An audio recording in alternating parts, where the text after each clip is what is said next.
எனது பெயர் சலாஹ் முஸ்தபா. காசாவின் அடர்த்தியான ராபா முகாமில் பிறந்தேன். என் கால்கள் முதல் முறையாக நடந்தது ஆக்கிரமிப்பின் நிழலில்தான்.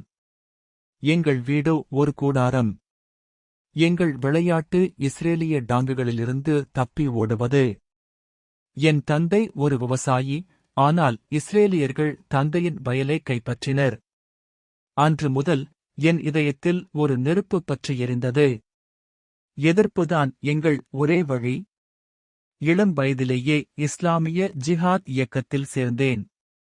இது ஒரு போராட்டம் மட்டுமல்ல, என் வாழ்க்கையின் அர்த்தமாக மாறியது.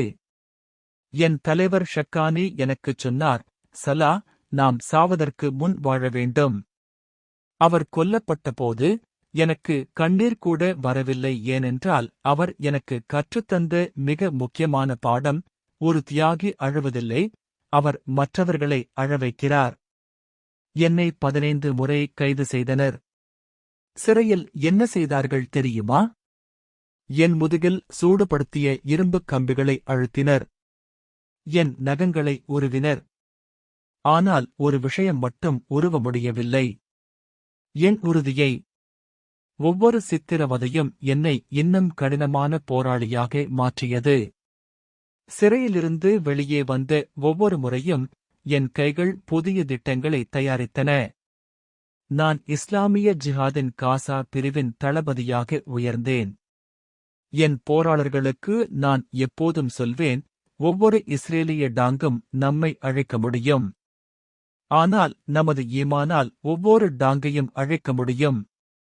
என் தாக்குதல் திட்டங்கள் இஸ்ரேலிய படைகளை குழப்பத்தில் ஆழ்த்தின. அவர்கள் என்னை காசாவின் பேய் என்று அழைத்தனர்.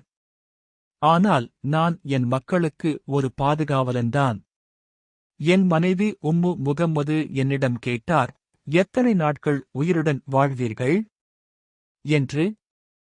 நான் சிரித்தேன், ஒரு நாள் போதும், அது விடுதலையின் நாளாக இருக்கட்டும்.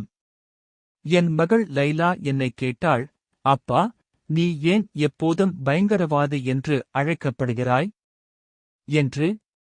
நான் அவள் தலையை தடவிக் கொடுத்தேன், குழந்தாய், ஒடுக்கப்படுவோருக்கு பயங்கரவாதி என்பது விடுதலை வீரனின் பட்டம்.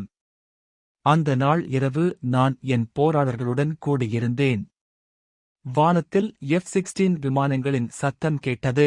நான் எழுந்து நின்றேன். அது என் கடைசி நிமிடம் என்பது எனக்குத் தெரியும். ஒரு டன் வெடிபொருள் எங்கள் கட்டிடத்தில் விழுந்தது. என் உடல் துண்டுகளாகி விண்ணில் பறந்தது. ஆனால் என் ஆவி இன்னும் காசாவின் களில் சுற்றி வருகிறது.